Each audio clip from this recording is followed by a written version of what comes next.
I'm now with Mr. Boyd, who is currently working with some of our students on a project. But other than those students working with you, I'm not sure if many of us pretty familiar with you. So, can you please just briefly introduce yourself to us?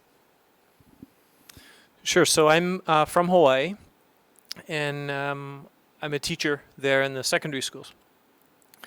But we're trying to experiment with a lot of things in the secondary schools, and Singapore is very famous for its education system. So being a lifelong educator, I really thought I needed to come to Singapore in particular and see what makes your system and your schools so great. Part of this project, you previously mentioned to us off camera that you had a much bigger plan, but why choose us as part of this plan that you have? Why Commonwealth Secondary? The easy answer to that is the internet, I guess you'd say. So Commonwealth has a good space, is well known for its environmental education. It has won awards, and it has a Center of Environmental Education Excellence. My particular interest is looking at environmental change and teaching about environmental change. So when I found out about that, I immediately contacted the school and asked them if they would be willing to run a project. And fortunately, things worked out. So, girls, tell me briefly about this project that you're currently doing. This project requires us to design a house based on our scenario, and our scenario is that Hawaii's water and air will be very polluted in the future. These scenarios are actually created by professionals from Hawaii, and there are 4 different types of scenario, and ours is the orange scenario. When we received the project, we don't know what's Hawaii and what's this project about. But after Mr. Yuan, Mr. Boyd, and our mentor Brian from Hawaii, they actually give us a lot. They guide us along, and they give us a lot of guidelines so that we can progress through the project. So we decided that our design have to be eco-friendly and also for tourism purposes. We decided to build our house inland, way inland, and at a high altitude, as all these as such, so that it won't be affected by the natural disasters that will happen. Oh yes, we actually thought about building a floating resort or an underwater house, but we feel that this will not work, as all these houses will affect the environment. For example, the underwater house will affect the creatures living in the sea, as the heat and the energy sources given out will affect the food or their home in the sea. Alright, so we have another group. So tell me this time, what is your scenario about? Well, our scenario is about Hawaii in 2050, 104, by the Maroon group. And actually ours is also about natural disasters. This time is floods and hurricanes, such that only highland is left in Hawaii where the houses can be built. So we've decided to build the house on a volcano, the site, where we can also tap in geothermal energy. Yeah, our building will be a dome shape located at a high mountain. Will be made from reinforced concrete because it has a strong bond to the ground and it will not be easily blown away by the hurricane. Yeah. So for the eco-friendly measures, we are going to install in solar panels for solar energy because it is very eco-friendly. We will also be using tide mills to produce tide energy. Then we will lastly use anaerobic digestion to produce electricity. We are facing a lack of clean water supply, and we will use the water vapor in the atmosphere to produce water. Yeah, and we'll have more water treatment plants to treat new clean water. Yeah. Wow, that sounds quite treacherous for tourists to go. So, how is your building design actually going to protect them from such full brunt of such nature?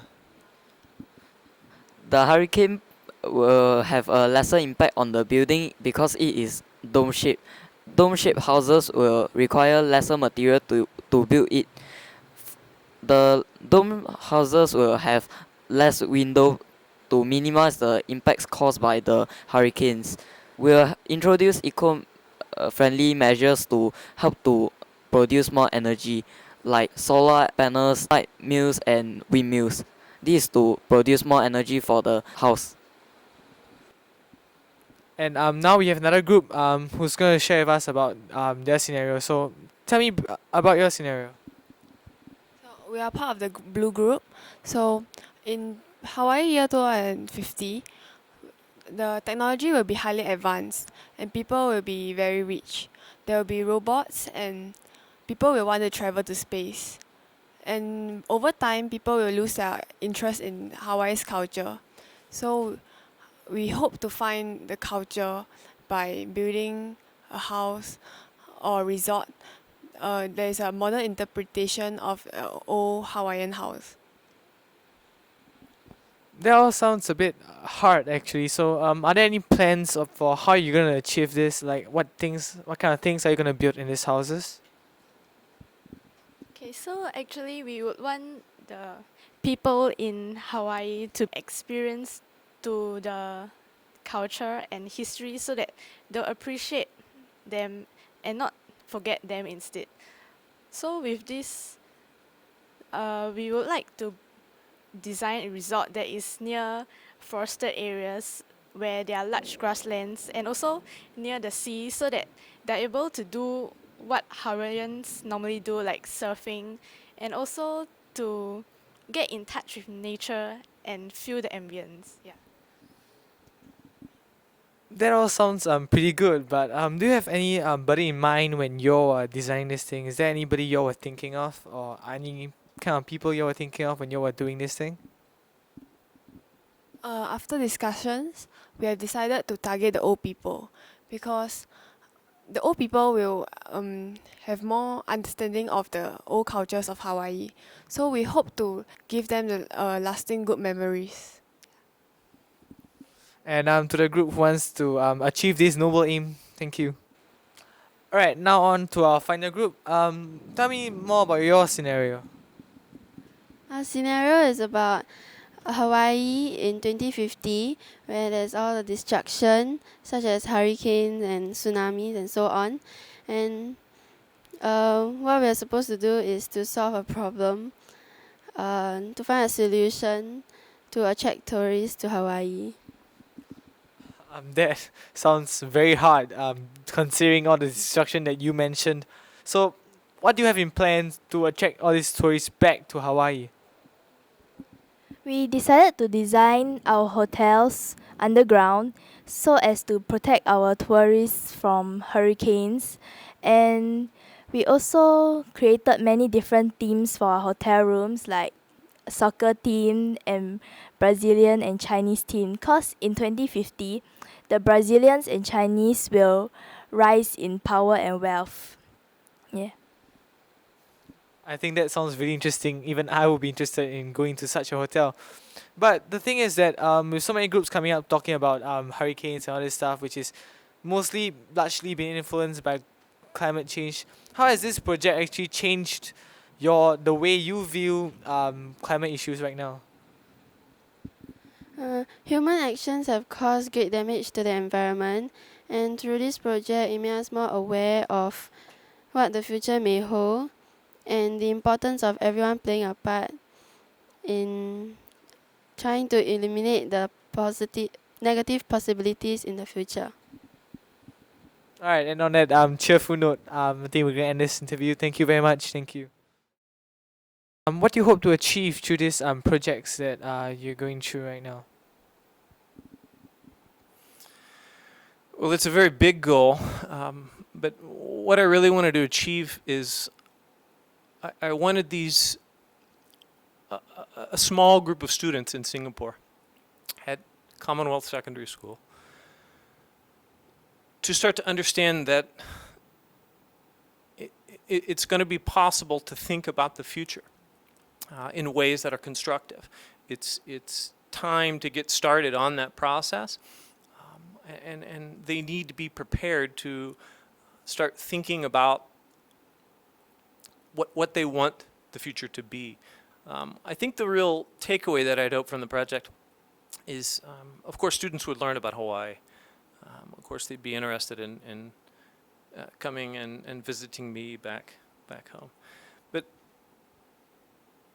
the real purpose underlying it, again, is to think the future has not been created, and it is entirely up to us to create that future that we desire. And so I hope that these Commonwealth students walk away with realizing that no one is going to, there is no default future that's going to happen. It's time to decide what we want and to work together to do that. And I hope these students really do understand this concept and that they can really make their own future. So we thank you for this interview, Mr. Boy. Thank you very much.